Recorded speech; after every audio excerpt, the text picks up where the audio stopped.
Good morning. It is a beautiful day in New York City.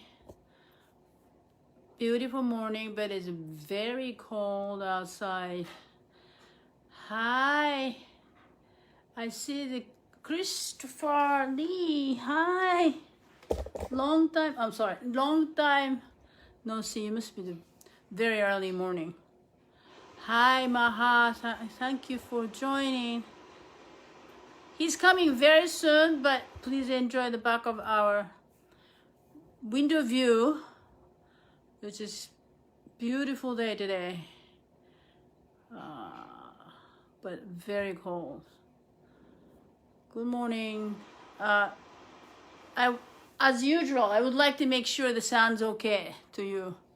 You hear me? I just do this again one more time.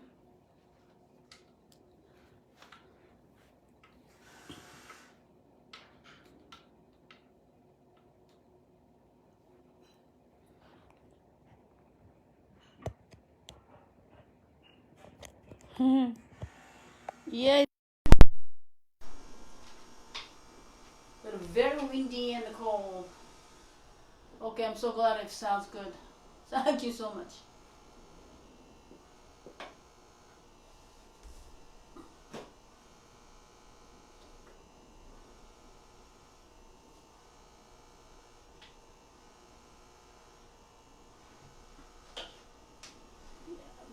Put this one a little lower.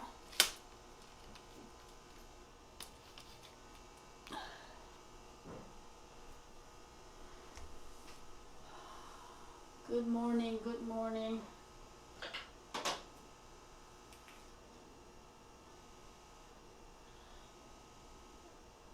Chen, you are there. You just arrived to China safely.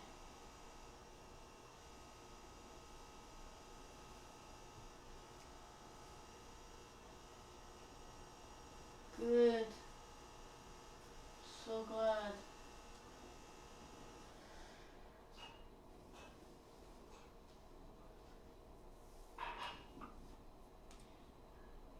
He's just coming. I heard that he's making. Hi, Jen. I heard that he just made a coffee, which is.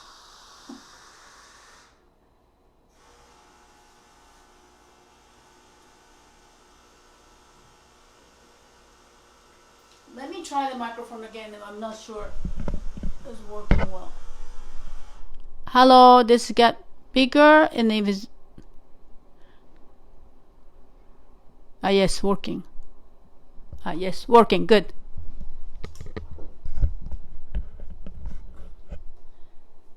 Yes, working.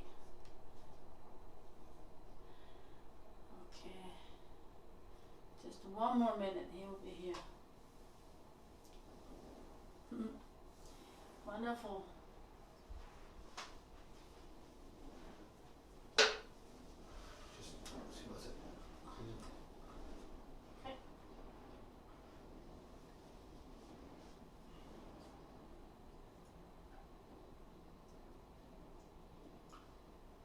Go there and I'll give it to you. Yes. Okay. The complicated game. Yes. Many complicated things. Okay.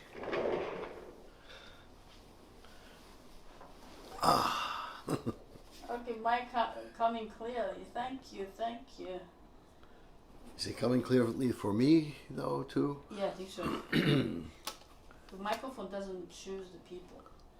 Oh. I thought got it did. Yeah. Yeah. Okay. Some people are microphone friendly, and some people are. Yeah.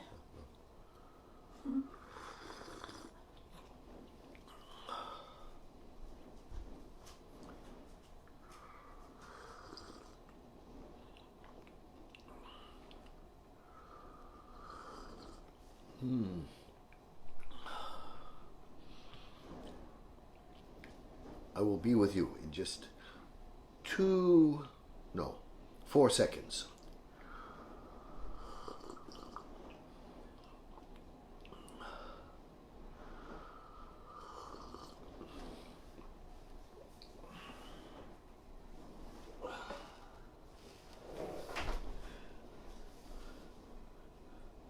So everyone, hello. Once again we are together. I'm can say I'm happy to be here now, and I do have one announcement that yesterday, it really happened at the last minute, but I was able to receive a vaccine, Pfizer vaccine for COVID-19. And I'll tell all of you, it's of course everything is personal, but so far, no adverse symptoms, everything. Yes, I will even sit up as straight as possible with this. Yeah. So I do hope that everyone can get the vaccine. It's really kind of just luck that we found a place that had one slot open.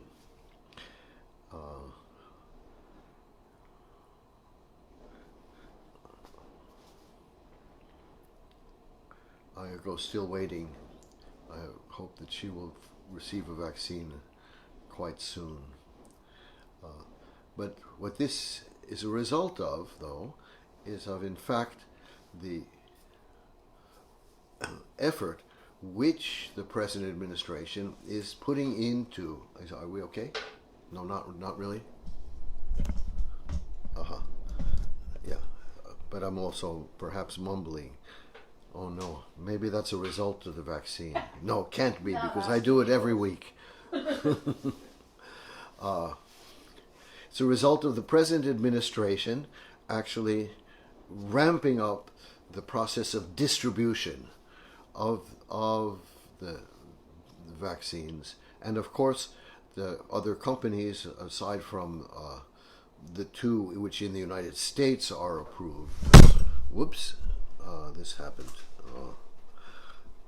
I think that's a result of the vaccine also. No. Yeah. Okay. Things are little by little falling apart, but we put them back together again. That's unlike Humpty Dumpty. That's we can do that. Okay, I stopped mumbling once again, and so the present administration is trying to rectify the disaster of the I should say the fact that the previous administration did not pay any attention to what was necessary to distribute the vaccines.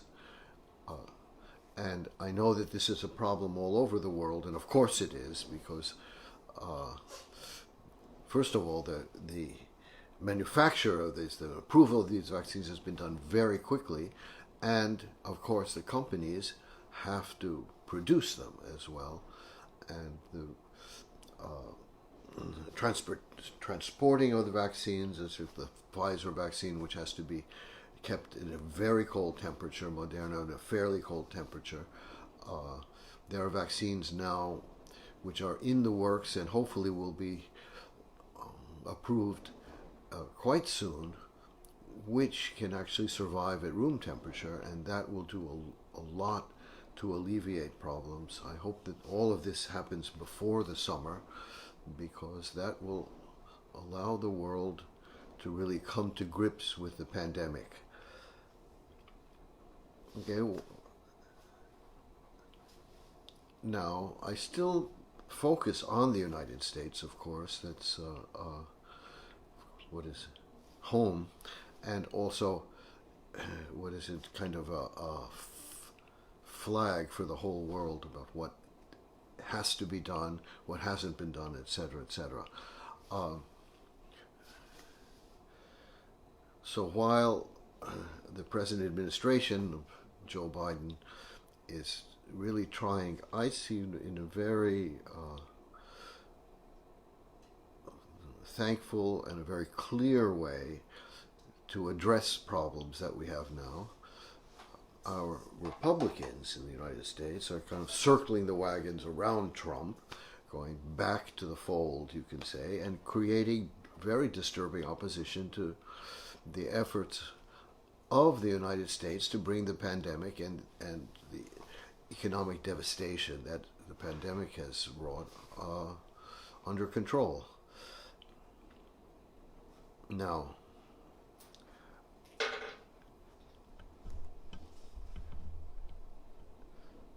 of course, I shouldn't say even of course, I'm just talking about Mitch McConnell, the former Senate Majority Leader,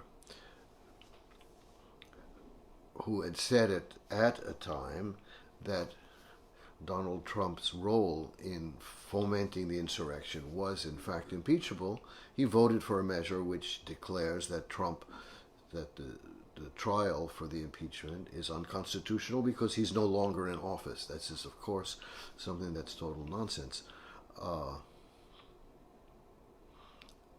And furthermore, as I read in many places, and I quote the blog of Heather Cox Richardson, who explains things in a very clear and concise way, as she writes, and the Republican response to electoral defeat isn't to change policies or to win over voters. It is to try to rig the next election, of course. Georgia, for instance, has long been known for systematic suppression of black voters. It took the remarkable organizing effort by Democrats, spearheaded by Stacey Abrams. I'm adding to this quotation a little bit, I must add. To overcome that suppression and win the state's electoral votes and Senate seats. So the Republicans who control the states now are doubling down on disenfranchisement with proposed new voter ID requirements and measures to limit voting in the future. This is not only happening there. So the situation is by far not yet rosy. There's other news. It's Oklahoma that I just read about. Is trying to return the $2 million stockpile of hydroxychloroquine, this anti-malarial drug, which was supposed to be the miracle cure. Of course, Oklahoma is not a very prominent site for malaria.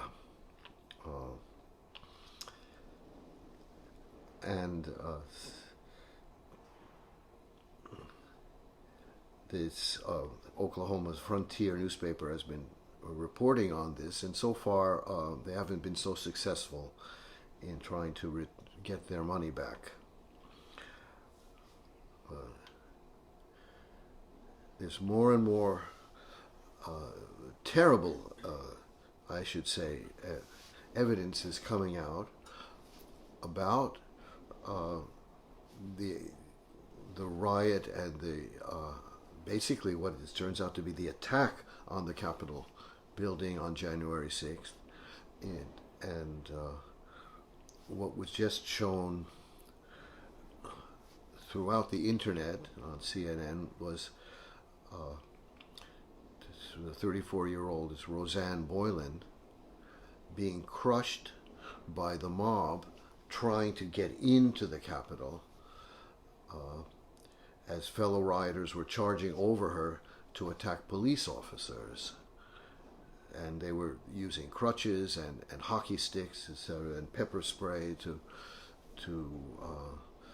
try to clear the way into them. And she who was part of the demonstration, I guess was not fast enough, and she was trampled by the crowd. This video was actually obtained by the New York Times, and it is very, very disturbing, as it shows this brutal fight between the rioters and the officers.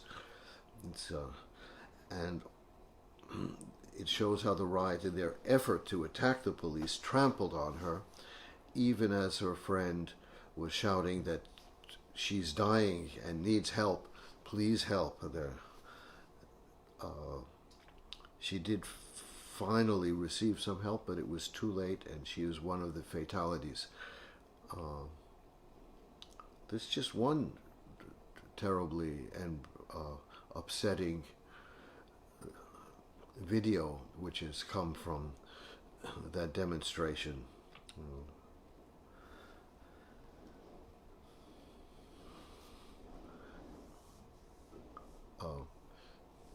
Going back to Republican obfuscation and Republican efforts to counteract what is happening. It's a U.S. District Court judge in Texas. I don't know if he was actually appointed by Trump or not, but sided with the infamous Attorney General Ken Paxton. We've talked about him quite a bit.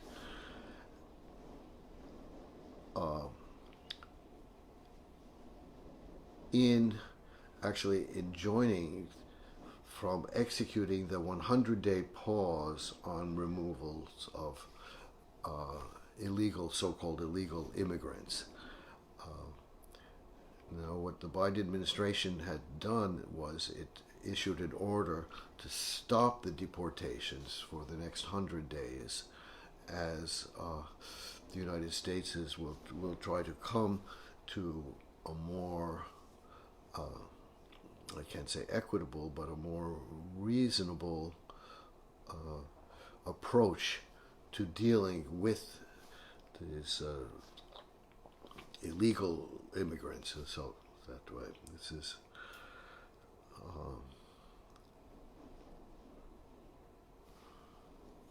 I have my own opinion about this, but I won't mention it now. Anyway, so what that means is that in Texas, these deportations are continuing despite the executive order, and that continuing this the enjoining of the pause on deportations has to go to a higher court, and of course probably 100 days will easily pass by the time that happens.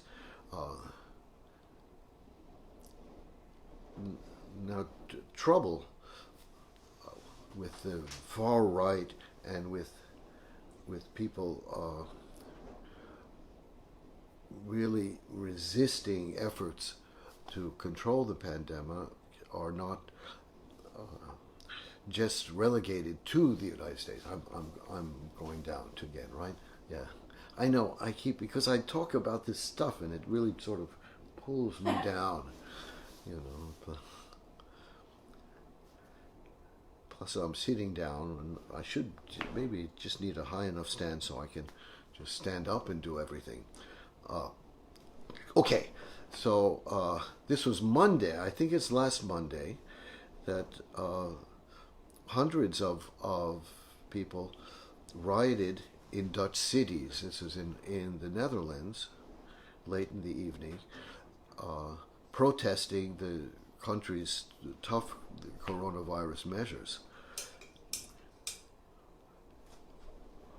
They moved through the streets, looting, rioting in about 10 cities, including Amsterdam, Den Haag, and Rotterdam, and others. That's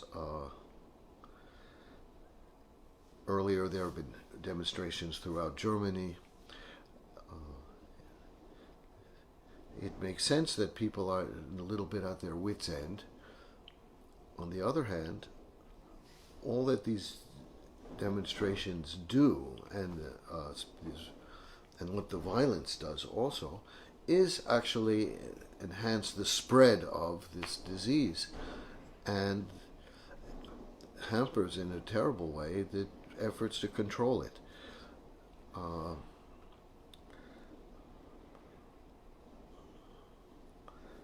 Okay, there's so much that I have here, and I'm not going to get through it all because it will take much too much time, but I'm going to mention it. So let me see. What else should I do? Another thing that's very disturbing is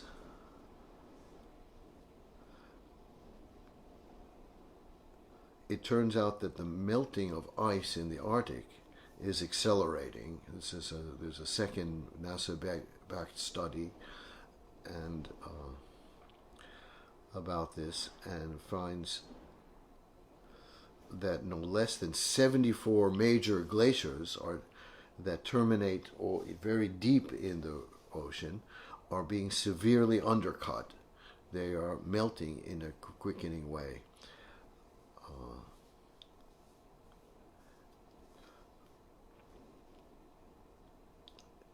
It says, I read more about this, failing to fully account for the role of ocean undercutting means the sea level rise from ice sheets may be underestimated by at least a factor of 2. And that is very disturbing. It's like cutting the feet off the glacier rather than melting the whole body. That's what is basically happening. You melt the feet and the body falls down as opposed to melting the whole body. That's what one of the researchers, Eric Rinaud, whose name, of course, I don't pronounce correctly, he was a co-author of the study, and that was one of what he said. Okay, I move on now to things probably less catastrophic, but disturbing in different way. And this is something that I'd wanted to talk about a long time ago, and before I actually do that, I need a little more of my coffee.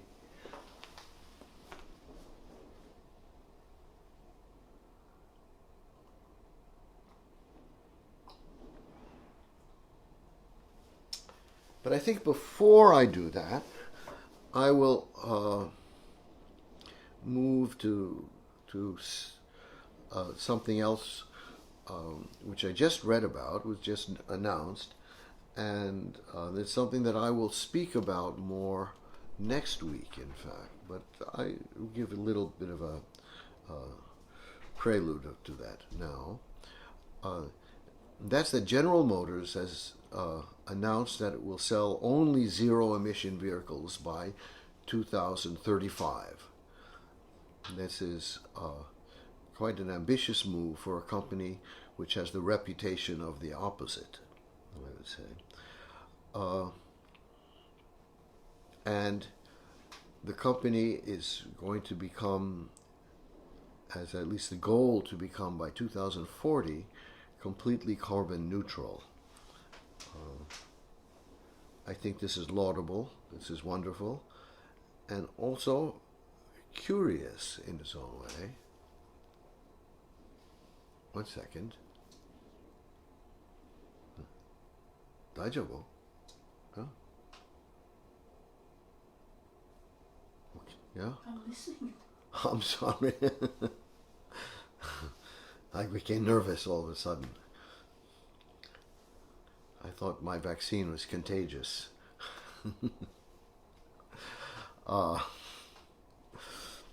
Because, now what am I talking about? General Motors, the research department of General Motors has historically been actually incredibly progressive. And the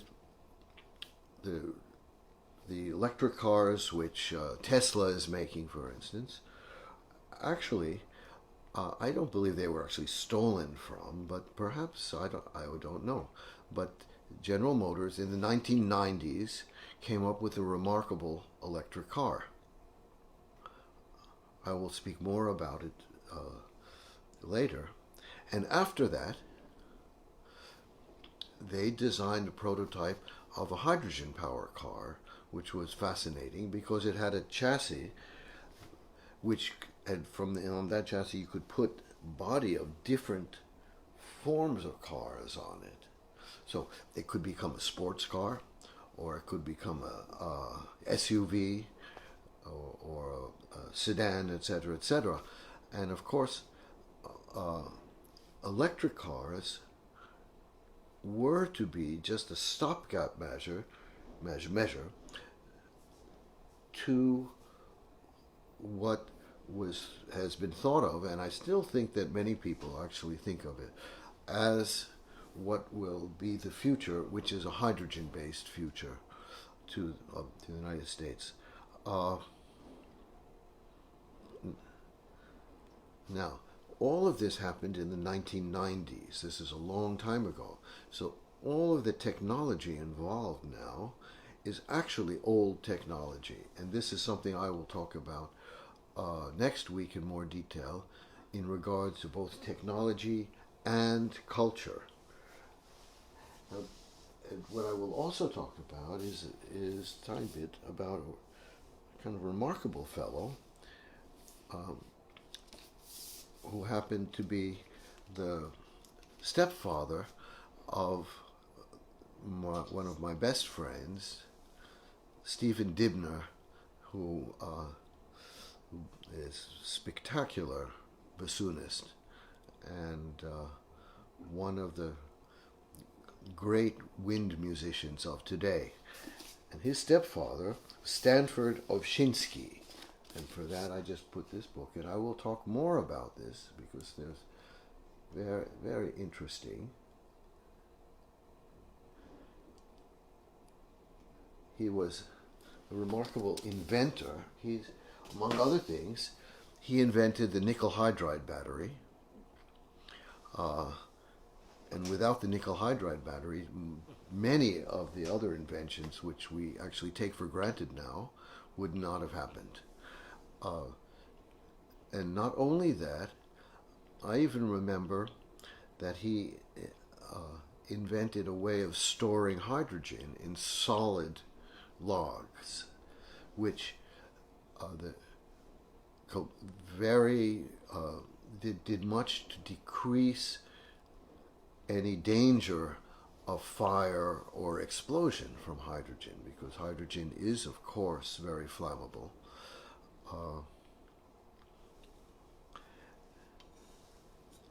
This is again a long time ago.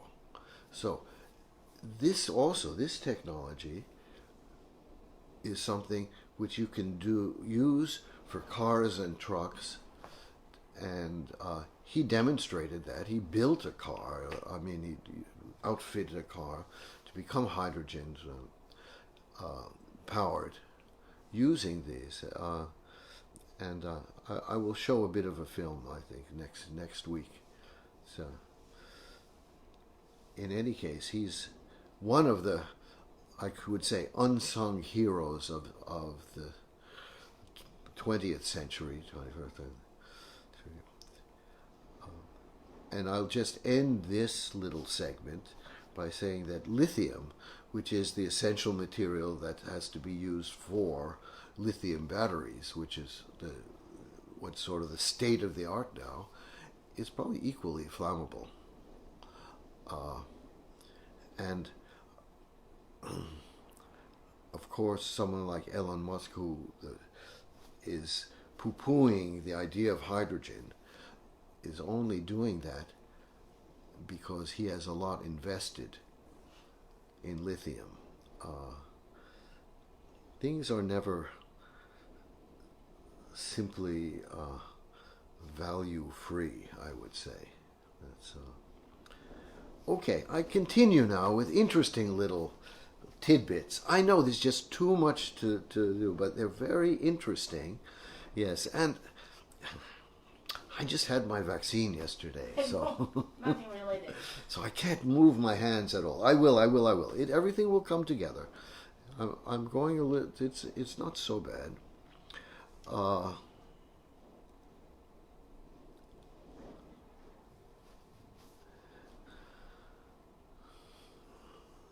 I have to talk a bit about it. It's a ridiculous article I read in Vox. This was a long time ago, and I was going to talk about this already before the new year, but I didn't get around to it, and I thought maybe not. But the more I thought about it, the more I need to talk about this, and this will be also discussed. I will discuss this more next week, along with what is new, what is old, what is used, what is perceived in ways which are perhaps not the way they should be perceived, etc., etc. And this is an article by Vox, which it's sort of right in the midst of the cancel culture that we are in, and it has to do with Beethoven, who's also somehow being canceled. And the article in Vox, and I'm not going to say very much about it now, although probably I will end up blabbing a bit. It's implicated Beethoven's Fifth Symphony in particular in fostering the impression that classical music is elitist, is for just the wealthy, is not for the people itself, and this is something that Beethoven would have shuddered about. And what you go on to, that it says that it's been a long popular read that this has been a metaphor for Beethoven's personal resilience in the face of his oncoming deafness. He was rather quite deaf when he read it. He's not just coming, what should be noted as a metaphor for his perfect personal resilience was the Second Symphony, which he wrote at the same time that he was writing the Heiligenstadt Testament, where he was incredibly depressed. And if we read it today, we could even say that he was borderline suicidal at that point. And yet, the Second Symphony is the brightest of all his symphonies. And this has to do with the fact that art has, in its own way, independent existence. Again, this is more for next week. But, okay, this is the first nonsense about this. And they said wealthy white men embraced Beethoven and turned the Fifth Symphony into a symbol of their superiority. Oh, come on. Blah, blah, blah, blah, blah. And he furthermore, it had, before Beethoven's time, classical music culture looked and sounded quite different. When Mozart premiered his Symphony 31 in the late 1700s, now this is also something that's not quite... It was standard for audiences to clap, cheer, and yell da capo, Italian from the beginning. I'm sorry, I'm an elitist, in that I know a few Italian words. In the middle of a performance, after Beethoven's Fifth Symphony debuted, these norms changed, both because the rising industrial merchant class took ownership of concert halls and because of shifts in the music itself. So then he says, goes on to say, before Beethoven's time, classical music culture was, in fact, a series of little tunes connected this way. But in Beethoven, in fact, the symphony had this overarching structure. I mean, the article is the total nonsense. I sort of just wanted to burn it. But anyway, now, what I have to do now is simply just briefly describe the premiere of the Fifth Symphony from Beethoven, which was December 22nd, 1808, and it was a huge concert in this Theater an der Wien. Theater an der Wien was the famous theater. It's nowadays, if you look at it, you'll be surprised at how small it is, in fact. They're tiny. Now, this was a concert that Beethoven put on himself, and he basically was conducting it, It's from even though he couldn't really hear anything. And the concert, which lasted for more than 4 hours, I think probably it was for 5 hours at least, had this.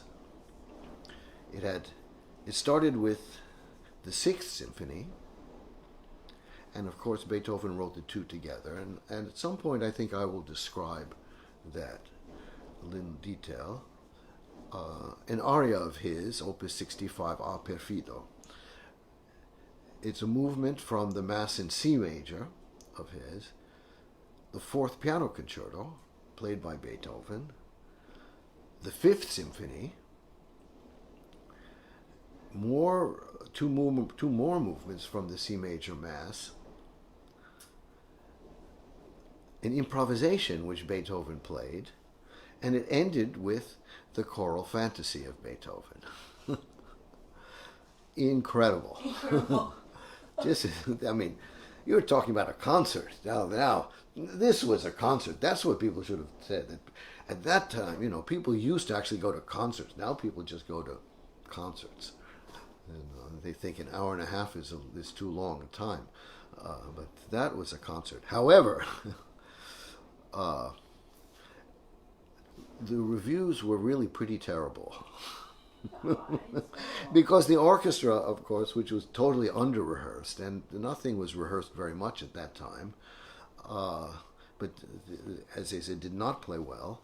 And then in the Choral Fantasy, at least this is what I read. I had remembered that was a different piece, but most recently I read that Choral Fantasy was the piece.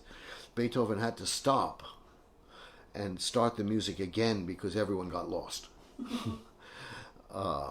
The auditorium was extremely cold at that time. It was freezing. And the audience was tremendously restless. So, that's it. Now, we go a little bit earlier to again, December. These premieres were always at the coldest times. This was December 23rd, 1806. And this was the premiere of the Violin Concerto. And it was by a violinist who Beethoven was a friend of his, a kind of colleague, Franz Clement.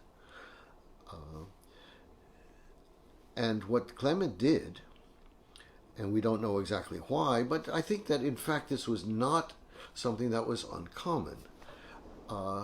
He played as well a solo composition of his own, where he played on just one string of the violin, held upside down. You see. So, the difference between the concert and circus, and this, even for the great Beethoven, was something that was not even in his mind that way.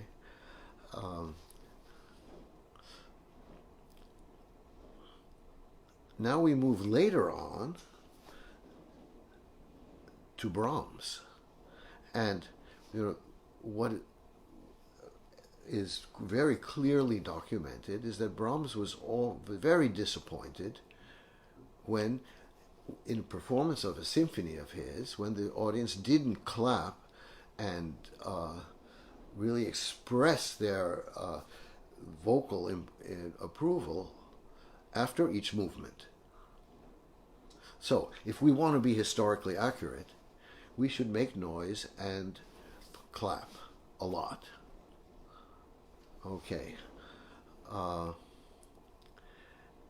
And it's a wonderful little talk that the pianist Elona Eibenschutz, who was one of Brahms' favorite pianists, and she was just a teenager at the time, and Brahms took her in and played just for her the premiere. In fact, it was a private premiere of his Opus 118 and 119 Intermezzi. After that, Eibenschutz played the premiere public performances, and Brahms played, and she has a wonderful description of this. And I think that I may have, I've forgotten so much of what I've done in these live streams. There's just been many too many. But I think I did actually play the interview that she had given in the 1950s, and her reminiscence about Brahms. But Brahms was very sad after he played for her, because he asked her, he told her, "But did you not like these pieces?" Because she didn't ask for him to play them again. You see, this. And I think many composers, even nowadays, would very so much sympathize with that this way. And she had to explain how their beauty just basically transfixed her, and etc., etc., etc.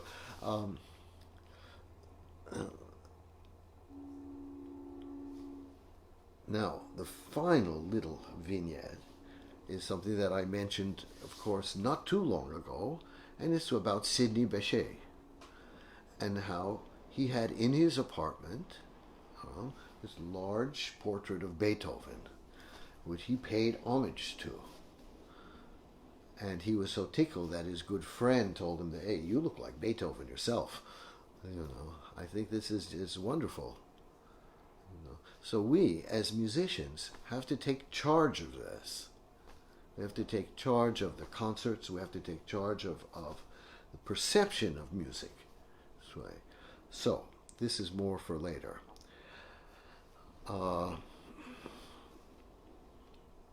And what I will also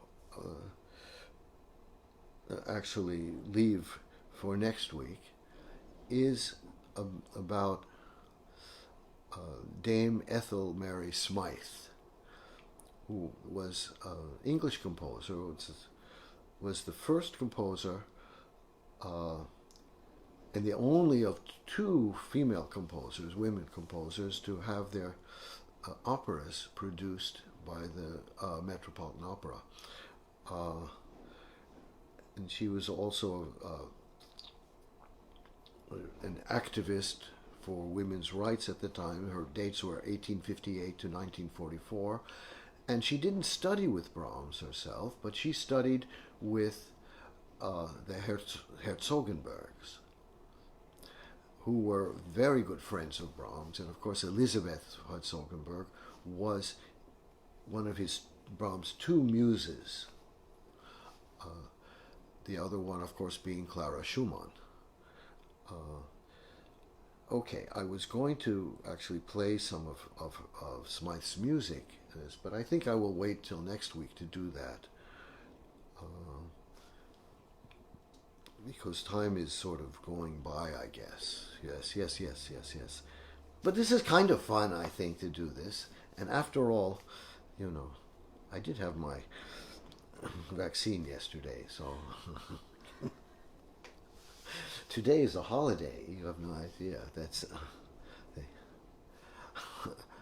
okay. There are two more things. I mean, there are three more things that I want to talk about. Just again, very briefly. And the first is,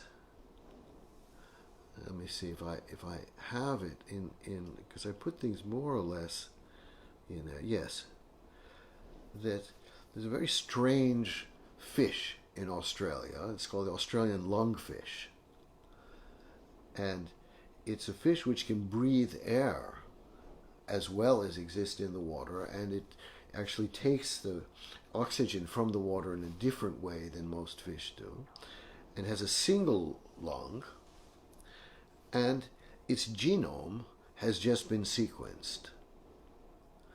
And it turns out that the Australian lungfish has the largest number of base pairs of genes so far that have been actually discovered.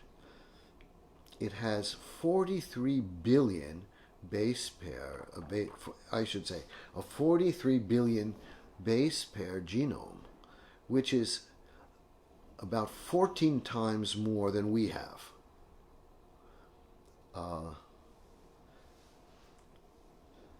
In fact, the genome was so big that with the latest supercomputers, the sequencing, it took about 100,000 hours of processing power to do.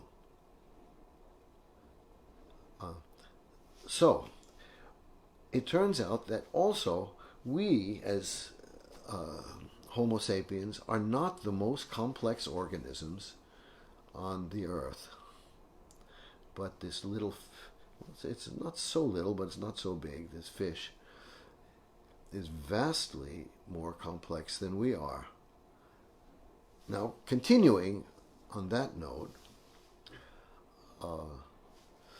crocodiles have been in the news recently. This comes from the Smithsonian.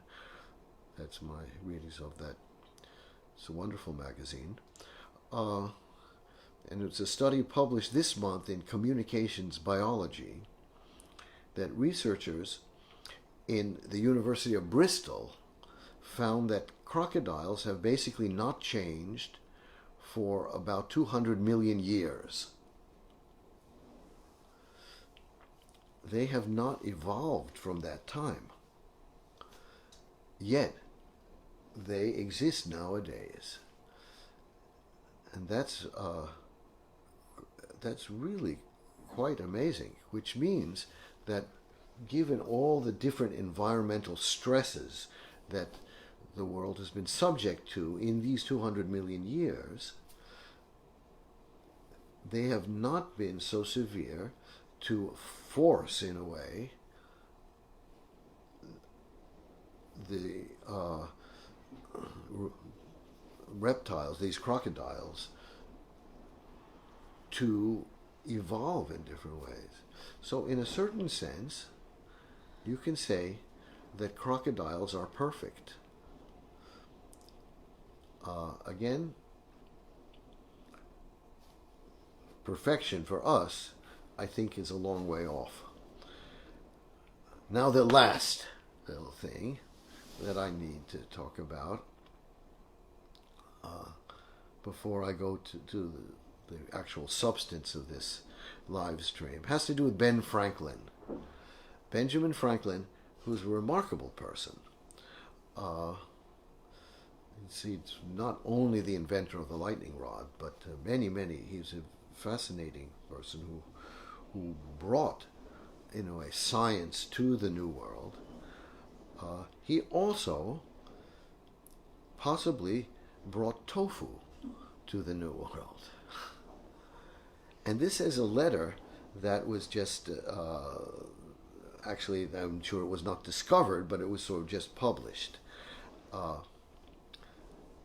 And it's in the papers of Benjamin Franklin, which have just been published. And it was dated January 1770, and it was addressed to his good friend John Bartram, also a very interesting fellow.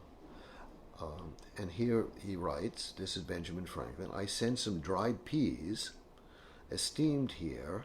This is when he was in Europe at the time, in England and in France. I write these dried peas, highly esteemed here as the best for making peas soup, Franklin wrote, and also some Chinese, and he calls them garavances, with Father Navarreta's account of the universal use of a cheese made of them in China. So these garavances were soybeans, of course, and the cheese, tofu. Wow, interesting. This is probably the earliest known description of tofu in the New World. So this Ben Franklin, he was an interesting guy, interesting fellow. So I think I've finished with all of this, although I do have much more, but I will leave that for another week, all of that. There's so many. No, there's one more thing I just have to do, and this is very important. No, I have to. I'm sorry. Because I had earlier highlighted the life and the importance of Frederick Douglass. But I had omitted the life and importance of a remarkable woman, Harriet Tubman,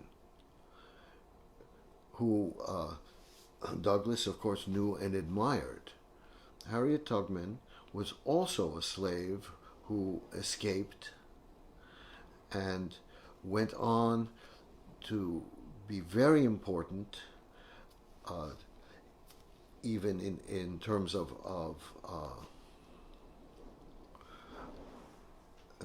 finding ways to help other slaves escape, and many other ways. I will talk more about her later, but I wanted to actually show her picture, and the reason I'm talking about that is that the $20 bill in the United States always has the picture of Andrew Jackson on it. Andrew Jackson, of course, was a president. He was also an outright racist, and there's been a big movement to actually substitute, to put Harriet Tubman on the $20 bill.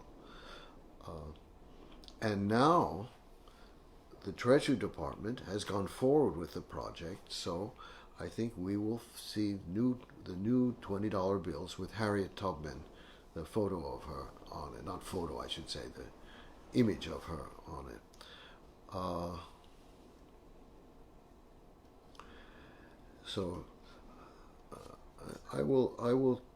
I think next week also, you see I'm saying everything next week, so talk more about the remarkable life of Harriet Tubman. But right now, I just want to show her. Oh, oops. Hello. Oh no. Oh. I have to redo this because I did something wrong. Sorry. Yeah. Okay. Try again. Yeah. Okay. Yeah. There. I should have done that.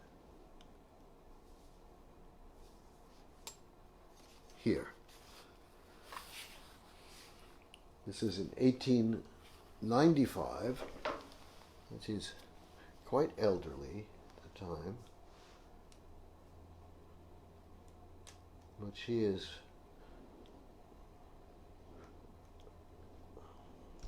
a remarkable woman. Is it done enough? Yeah, I can see it there, actually. That's interesting. Yeah. Okay. Yeah.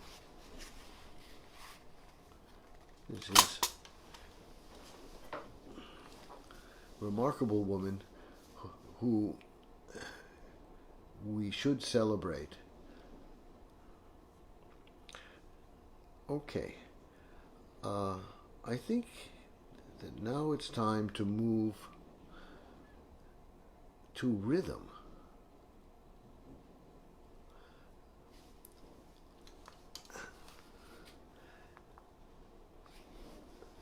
And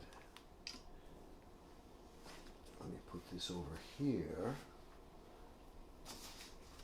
Get myself together. Put this here.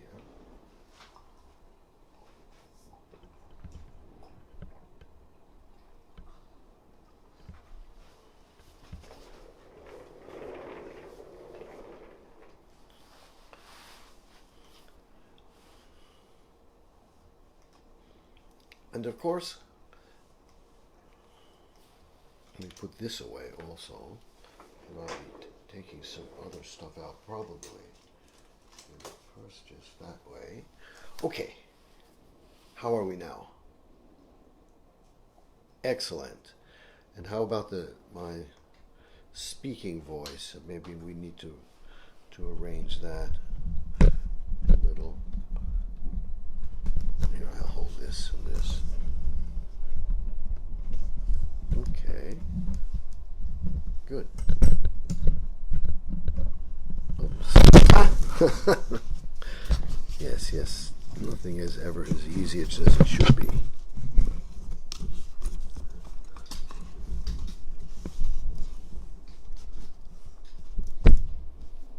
How is that?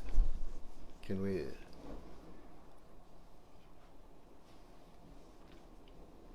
Yes? Okay. Let's straighten out my glasses. So, rhythm. Of course, when you think of rhythm, rhythm is really life. Because everything has something to do with some kind of periodic motion. And when I was looking at the very little delightful Carter Gras, for instance, the issue, which is at the basis of playing this well for us as musicians, is to understand rhythm. And well, I've got a interesting query asking if I would explain and try to also show how to teach what is called internal rhythm. Internal rhythm is it's what we have sort of in ourselves, and it's something that we all have in ourselves. Of course, we have the heart is beating, the blood is circulating. When we walk, we gesticulate. Everything actually has rhythm. And everybody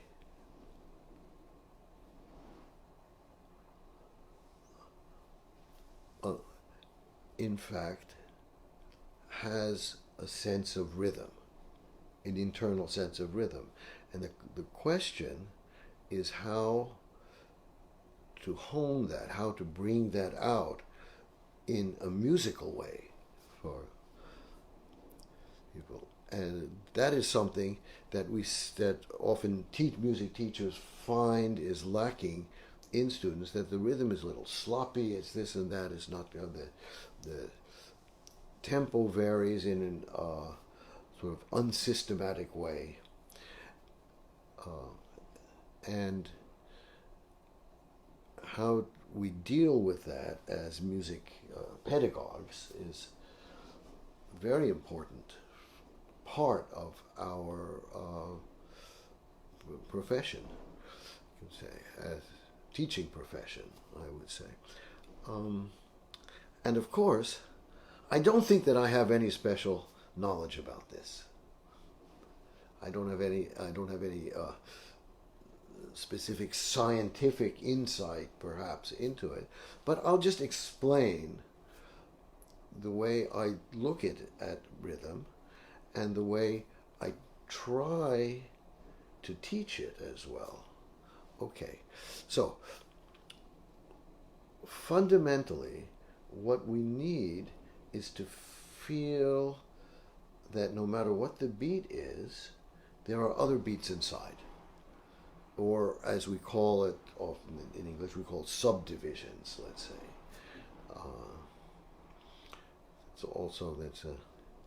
I guess it's an important term for real estate, but that's not something that I've ever been interested in. Subdivision says,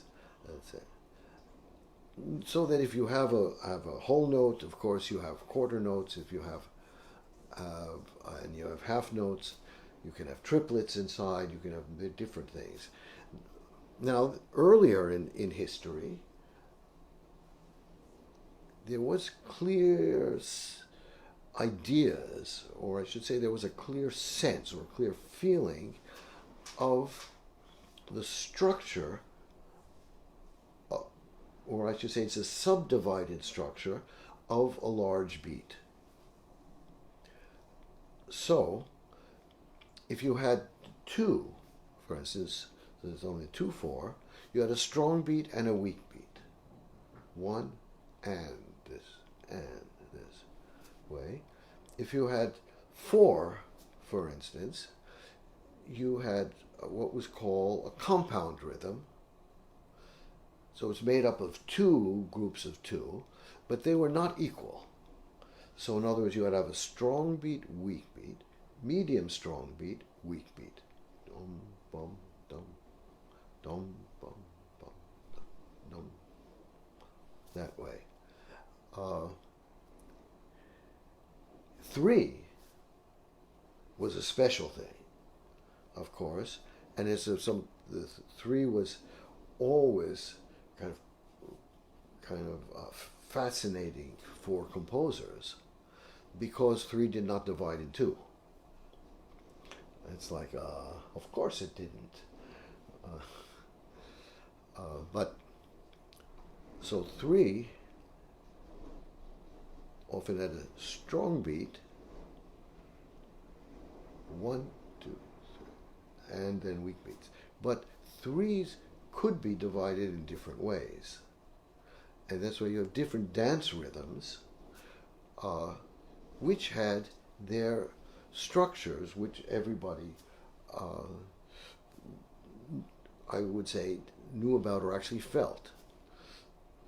And I personally divide these in just 3 groups myself, and I'm sure that people who know much more about this than I do will disagree and think that I'm a total dilettante, but that's okay. Anyway, as I say, we have a Ländler, the German folk dance, which has strong beat on 1, 1, 2, 1, 2. You have a waltz, which has a beat on 2, 2, 1, 2. And this comes out of the dance that they have. And you have a mazurka, post-mazurka, which has a strong beat on 3. Dum, ba-dum, da, dum, ba-dum, da, da, this way. And, of course, composers have used this, but the thing is that people have understood these things in a physical way. They've danced these dances, etc., etc. So this is all very, very simple so far. Now, nowadays, we have things that are more complicated in a way because we have 5s, we have 7s, we have 13, we have all sorts of different kinds of rhythms, polyrhythms going together. In the music of Carter, for instance, you have these different rhythms, and you'll have different instruments playing in these different rhythms at the same time.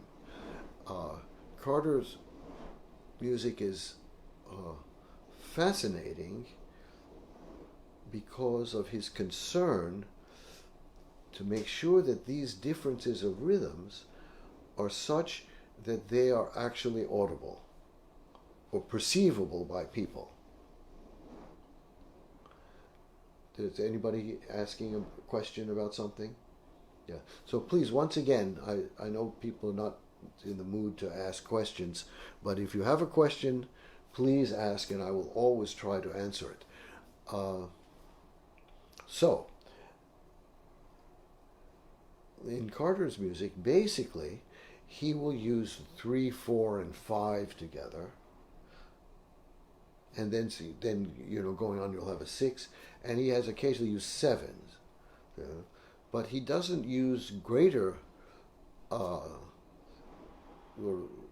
of polyrhythms, I would say, because he doesn't believe that they actually are audible to human beings. Maybe they are audible to machines, but not to us.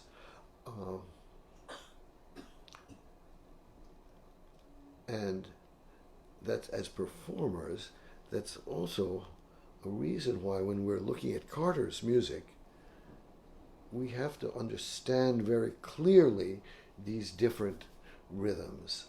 And we have to have, with those rhythms anyway, an internal rhythm which somehow connects them all.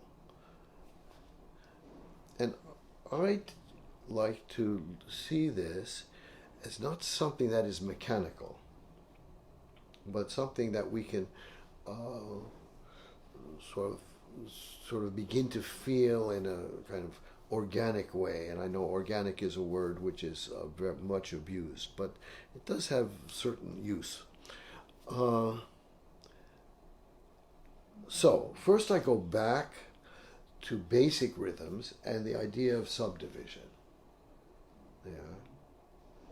And we can do things and have exercises, for instance. You can use a metronome. I'm not going to use a metronome here. It's too noisy or whatever. But you see, or I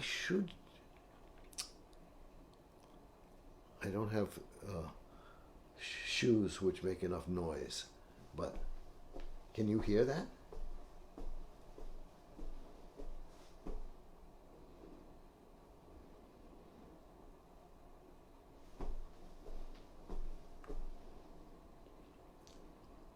Yes, no? Can we turn on? Yeah? Okay. So, what we should do, and what I like to teach myself, is that to have people, let's say you can walk in a 1, 2, 1, 2, 1, 2, and then you can sing or you can clap. For instance, first we do this, and then we will do this on the instrument. So you walk, and I'm walking in place, but what I think is better is to have people actually to walk.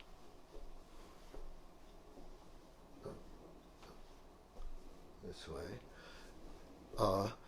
And you walk there, and you, at the same time as you walk, you actually clap or you sing different internal rhythms. The most simple one is just an offbeat. Bum, bum, bum, bum, bum, bum, bum, bum, bum. Now, you can, let's say we go a little slower, and you can even do 1,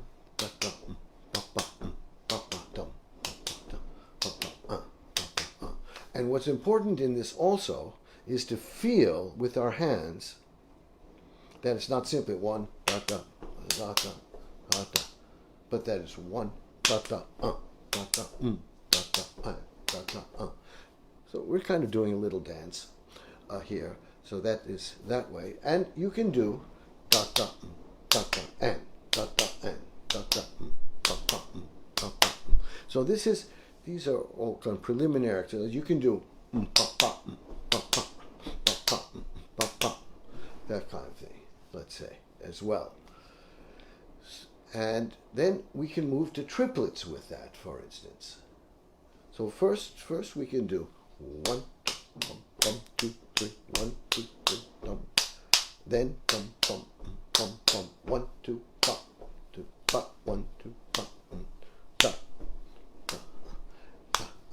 and it's important for people to not be inhibited about how they can move, because I deal with students, for instance, and I go I do something like 1, 2, 1, and they go 1, like this. They just don't want to. They have to lose a kind of physical inhibition to feel the physicality of the rhythm.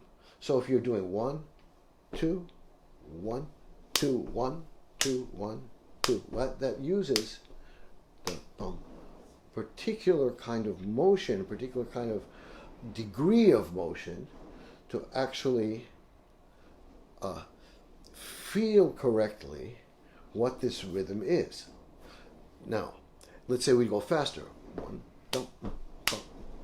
I'm not going to go 1, It's going to be different, and I've discussed this before. How even with the finger motion, we feel the way the fingers move. 1, 2, 3, 1, 2, 3, 1, 2, 3, 1, 1, 2, 1, 2, 1, 2, 1, 2, and that the height in terms of fingers is something that we should not in a way be concerned about. We should be concerned about the form of the motion, and the height the fingers will find themselves. That's why if I trill, I do not even take my fingers off the keys if they have the keys like the little fingers do, for instance. But if I'm playing a slow passage, I will move a lot more. So it's the same kind of thing with these exercises that I do. So this is the triplets. You can do 1, 2, 3, 1, 2, 1, 2, 3, 4, 1, 2, 3, 1, 2, 3, 1, 2, 3, 1, 2, 3, 1, 2. And we can do that also speeding up and slowing down this way. What's happening? It's outside.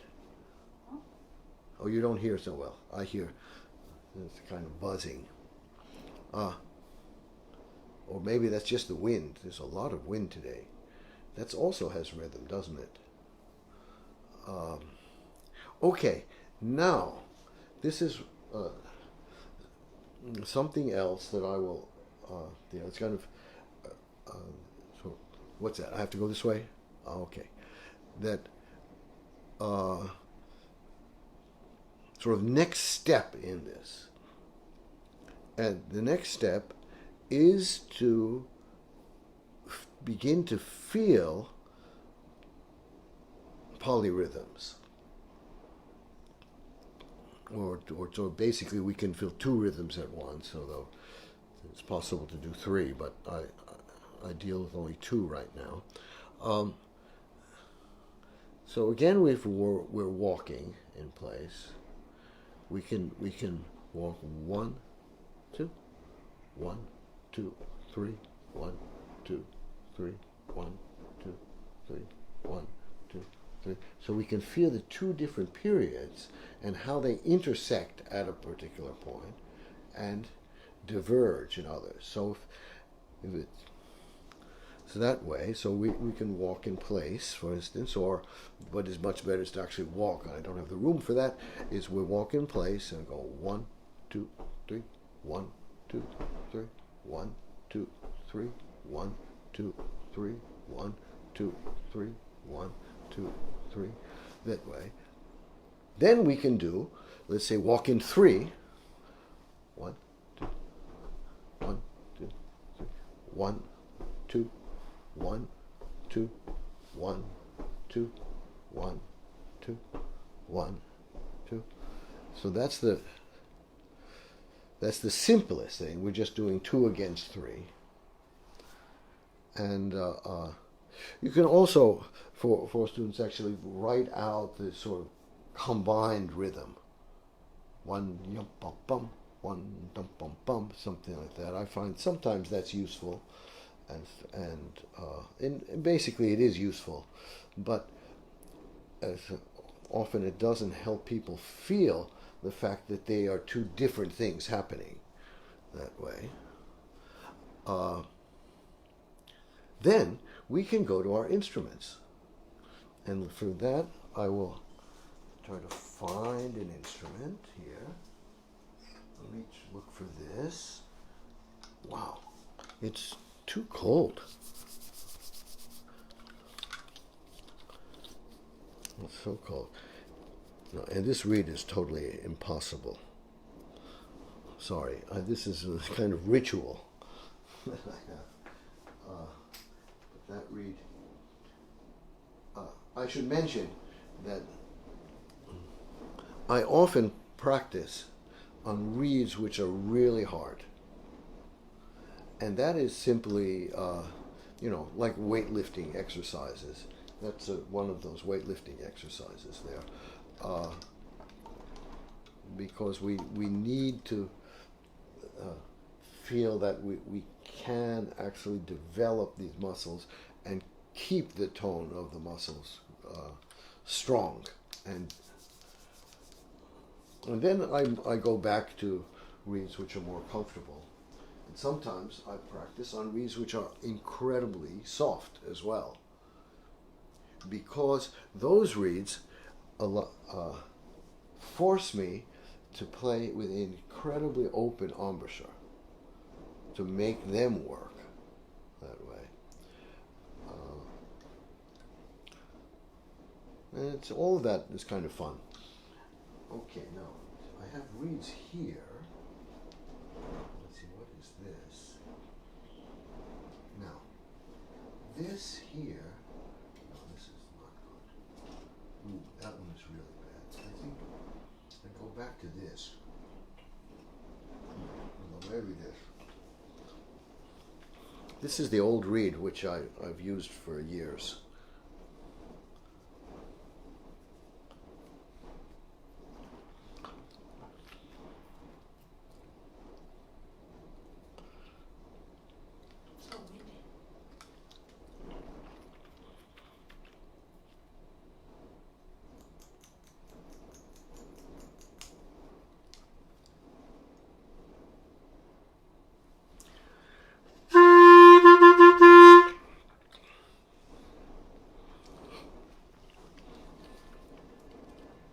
No, it takes a little longer to actually do.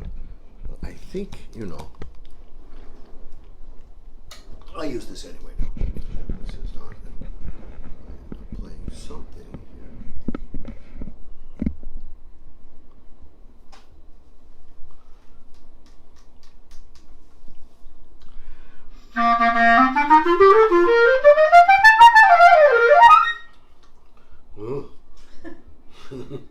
This reed should be thrown away now. Let me try to make it work. So let me just get that a little more that way.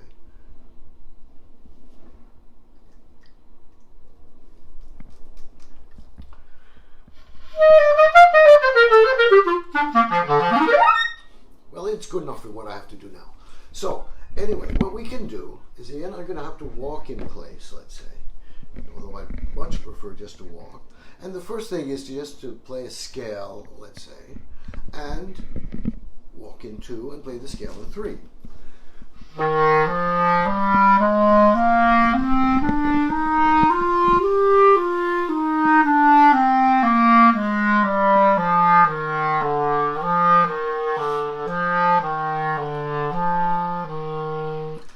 And the point is to play these things in a way which is musical. One more time. One more time? You're looking at my feet? Don't look at my feet. This is pandemic world. But anyway, because we're in. Because I didn't notice you doing 3 with foot. Oh, okay. So.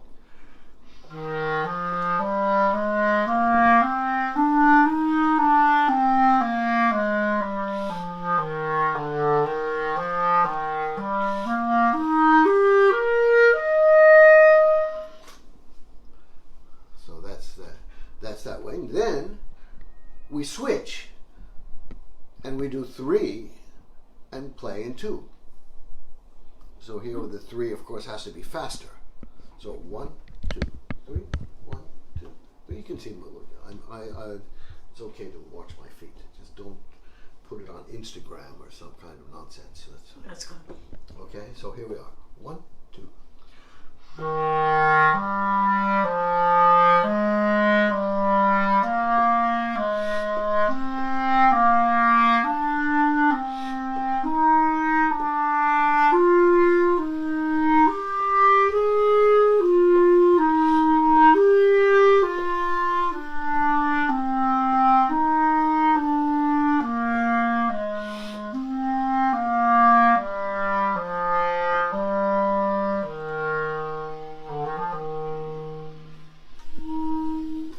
So that's that. Then we can do more complex things. So for instance, let's do 3 against 4. That's this. In which case, let's say we have here, we're going 1, 2, 3, 4. 1, 2, 3, 4. Then 1, 2, 3, 1, 2, 3, 1, 2, 3, 1, 2, 3. And we can do the compound rhythm here, but what makes more sense to me, well, I think that has to be a start, let's say. but what is most important, I should say, is that we end up feeling both at the same time. So here we have 1, 2, 3, 4. 1, 2, 3, 1, 2, 3.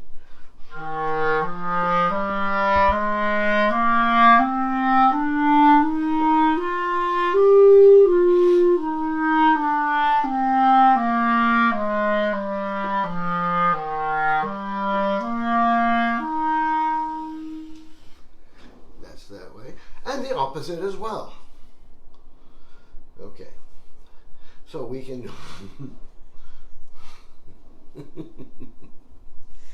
I know this is ridiculous. Anyway, but so now what did I do? I did 4 and 3, right? So now I want to do 3 and 4. So let's start at 1, 2, 3, 1, 2, 3, 1, 2, 3, 4, 1, 2, 3, 4, 1, 2, 3, 4, 1.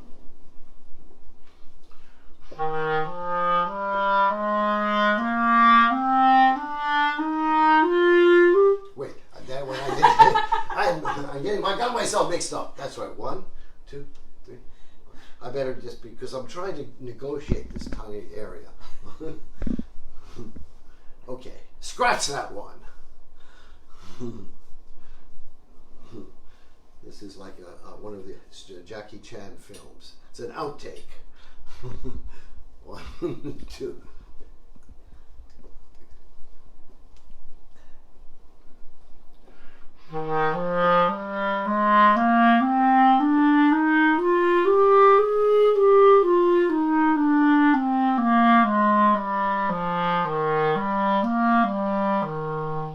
That way. Now we can continue with this. You know, it's really kind of boxed in. It's that's and let's say we do 5 and 3. So in other words, you're going on your 1.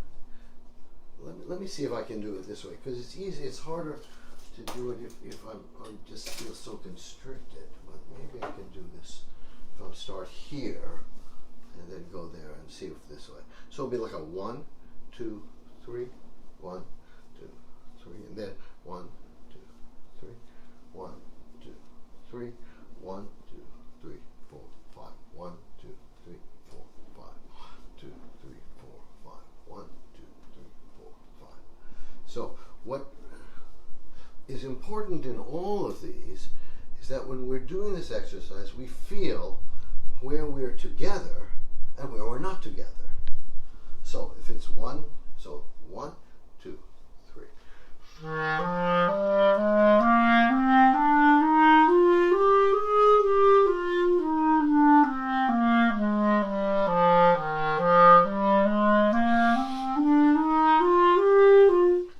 Like that. Okay, I'm a little bit too boxed in, but anyway, that gives you the idea of trying to feel these different rhythms at the same time.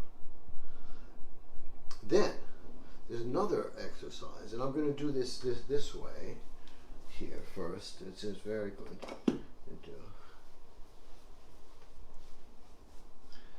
If we do, let's say 2, 1. Did I do that? Oh, kind of. Oh no. It's okay. It's okay. Just hold on. Yeah, no, it's okay. It's okay. I think this was the reed I was going to use. no. You just said that's a bad one. No. This is not the bad one. The bad one I put over there. Oh. Yeah. Okay. Oh, this one I think is maybe not so bad. Let me put this over here. Okay, so 1, 2, 1, 2, bum, dum, bum, bum, bum, dum, dum, dum, bum, bum, bum, bum, bum, bum, bum. 1, 2, 3, 4, 1, 2, 3. Bum, bum, bum, bum, bum, 1, 2, 3, 4, bum, bum, bum, bum, bum, bum, bum, bum, bum, bum, bum, bum, bum, bum, bum, bum, bum, bum, bum, da, da. 1, 2, 3, ba, da, da, da, ba, ba, ba, ba, ba, ba, ba, da, dee, dee, dee, dee, dee, dee,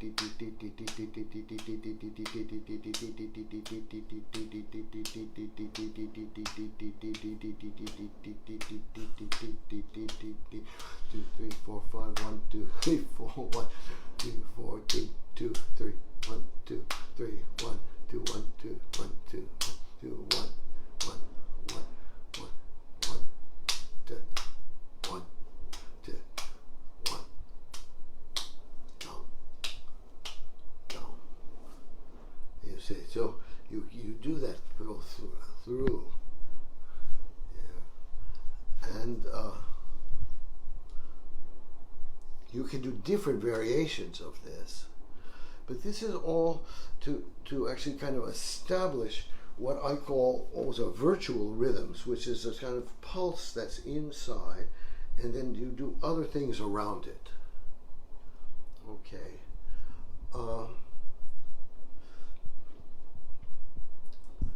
Now there's more to establishing sort of internal rhythm than just this as well. And a lot of that has to do, I would say, with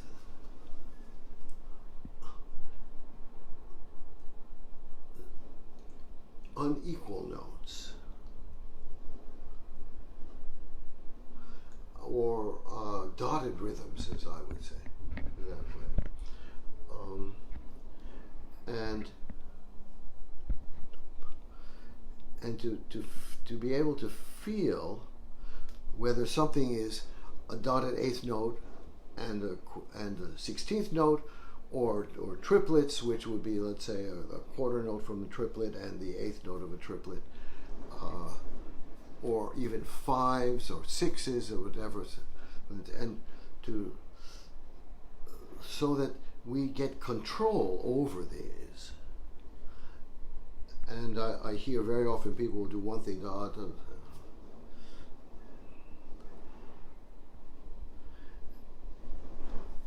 and what do I want to say now? What is most important with this has to do with character, I think. So that the sense of a triplet, or the sense of a dotted eighth and 16th note, or another kind of value, they have different characters. Now, first I go back to Elliott Carter's music, because, as I mentioned, as he personifies, let's go back to this here. No. This is one of these light things that has a timer. Yeah.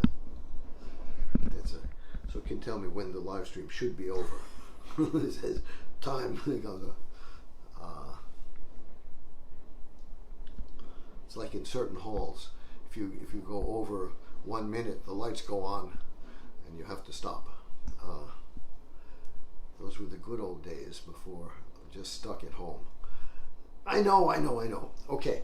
Now I forgot my train of thought. Rhythm with Carter's piece. Yes, with Carter. So Carter, as I always mention, he personifies music, and he personifies it in different ways. And one, of course, is rhythm. So that the different rhythms are not simply different arithmetical values, but they are different characters. And we can think of them in different characters, and hopefully when I was going through Gra, that little piece, I explained how to think in different characters a little bit at least. Okay, so these different characters of rhythm, I actually believe, have remained from the early time to now.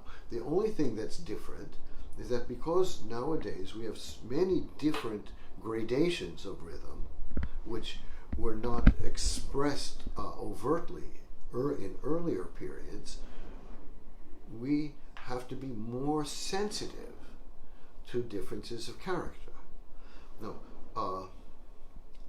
one thing I'm always amused about has to do with this. I'm talking about the clarinet and all, of course, but this is a musical issue which we can see in so many walks of musical life. But this has to do with the Brahms quintet. In the first movement, you have dim, dot, and then you have da-dum, bum, bum. In the middle. It's in B that.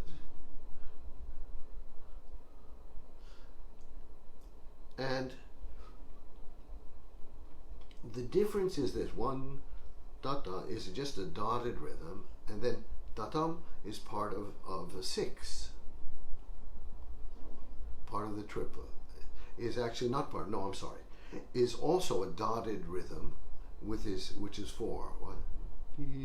So I've been involved quite often with people who say, no, this is 4, that's for 1, da-dum. And then the next one, da-dum, bum, bum. They go that, and I go, huh? Does that make sense? If you were so particular about this dotted rhythm here, and yet this one you forget about completely. And this is a problem of character. Because if you go dee dum bum 1 2 3 da dum bum bum, that is something that we sort of rebel against viscerally when we perform it. You see, so this is the issue of character, and in earlier music, that includes Brahms, it includes many pieces which are actually written rather recently, I should say, even perhaps now, that there is the character comes foremost, and the rhythmic value is the arithmetical value, I should say, is in a way secondary to that. Now, of course, I'm speaking about precision in internal rhythm, I should say. So that you listening to this and say, huh? So that means that I can sort of do anything. But that really depends. You can't, but you need the character of what it's supposed to be. And there's also, for instance, let's say when we deal with Debussy, hit the Rhapsody.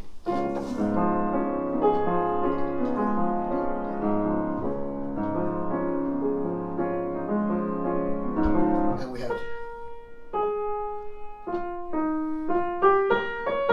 have that. There's a rhythmic issue involved here, because we have here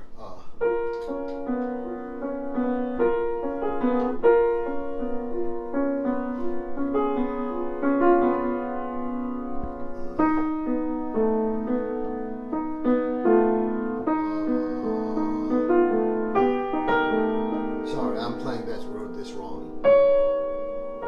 But you have eighth notes, but most of the time I hear them as tripletized.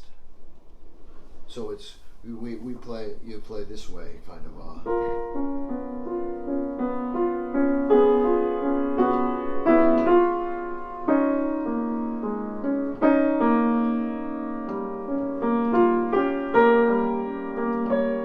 like that.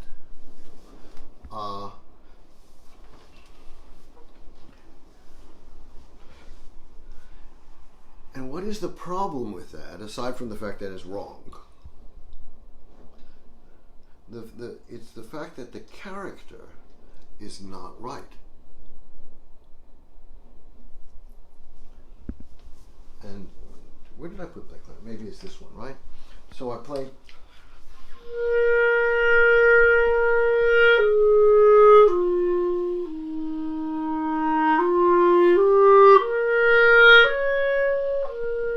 So that it has a stretch, which is a natural stretch, which the eighth note gives against the triplet.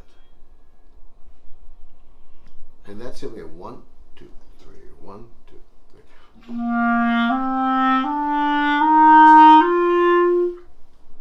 You see.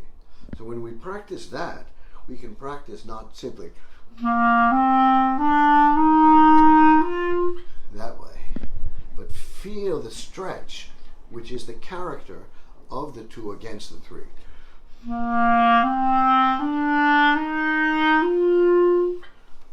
That then we do have this character in Debussy that way. Now, what else do I want to talk about? Yeah, with character. Let's say the difference between a dotted rhythm and let's say dotted 8th and 16th note and the triplet can be even more one of character than of arithmetical value. So if we have this, for instance,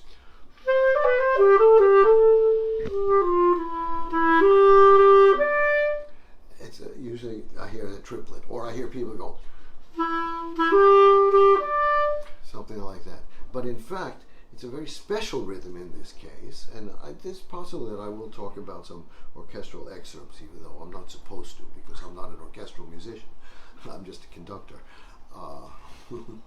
But anyway, so we have this, have the 1 dotting, 3 dotting, 2 dotting, has that, which has this sense of this response in a kind of responsorial chorale.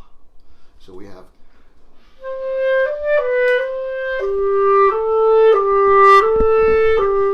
that's there, and then we have the congregation. Let's say in the church, what now I see the truth. That way. So it's the character of that gives that actual rhythm, which is the dotted 8th and 16th there. You see, so there's a kind of smoothness to a triplet, which you don't have in that case. Okay, and there can be different characters. That's just one example. There are different examples I can think of. It has to also, let's say,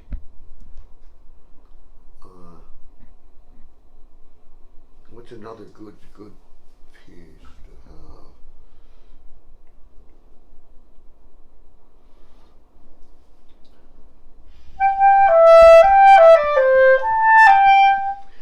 It's the wrong key. What key did I play that in? That's the Bernstein Sonata.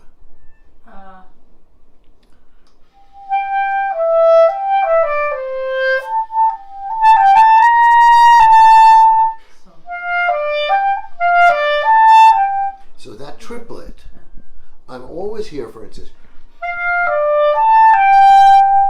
that way. So again, that's arithmetically incorrect, but what's most incorrect is the character of that, which is that the last beat of that triplet, the last of those triplets, is not something that leads forward, but actually lingers. You see. Now, in order for it to linger, it has to be a little bit earlier. So you can even play it earlier, and it will be a triplet. There. So this is sort of talking about, again, how the feeling internally, the character of the music, basically, the expression of the music, which is in the rhythm of the music. And of course, this is something that's incredibly obvious. And the other thing I would say is that if composers, and I'm sure that several of you who are listening, I hope somebody's listening actually, are composers, you will understand that in notation, no matter how precisely you notate, it's not as precise as it should be. And that's why music is a collaborative effort. So we have this, you write something down. Even for when I play myself, I write something down if I'm writing a piece.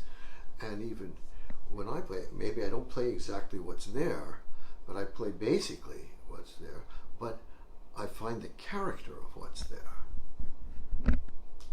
This way. Okay. Now, before we stop, and I have to find out what time it is, in fact. Oh, God, it's so late. Yeah. Oh, I was going to do other things. Everything gets postponed. So next week, I don't do any of this kind of blab about technique. Well, maybe I'll do a little bit. But, okay, the next thing is, this has to do with dynamics. And it's the sense that we can feel that dynamics have rhythm. And the first thing to think about when we have, or to do with this, is to understand, and I believe I may have done this in this live stream before, is to show how different values of notes have their trajectory.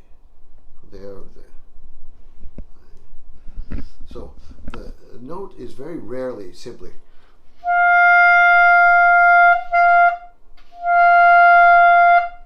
that way, but it has a shape. Yeah, and in that sense, I always look at holding notes in a way, sort of like playing basketball. Basketball, yeah. I was actually pretty good at basketball until I stopped growing. Anyway, so that to get in, to throw the ball into the basket,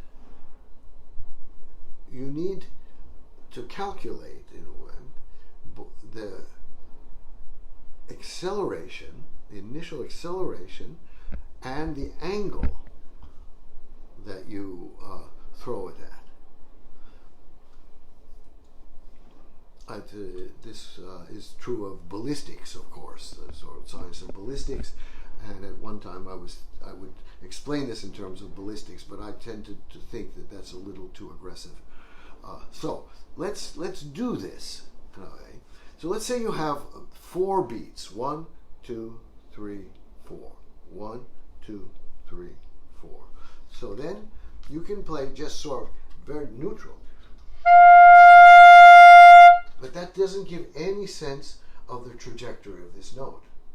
But let's say I want to throw the note for 4 beats. 1, 2, 3, 4. And there it has a trajectory. And that trajectory is in dynamics, but we don't hear the dynamic, but we hear the rhythm of that long note. Let's say 3. 1, 2, 3. I'm going to do 3 again, and let's say I do the trajectory is too low. 1, 2, 3. Too low. Let's say it's too high. 1, 2, 3. Then you get a kind of bubble swell. Let's say it's like a powered flight. In other words, so that the trajectory doesn't depend on the initial acceleration, but there is something in the middle. So 1, 2, 3. Something like that. But no, it's just the real 3. 1, 2, 3. You can do 2. 1, 2. You can do 1. 1, and. You can do half note. 1, 2. You can do a quarter note. 1, 2. 16th note. 1.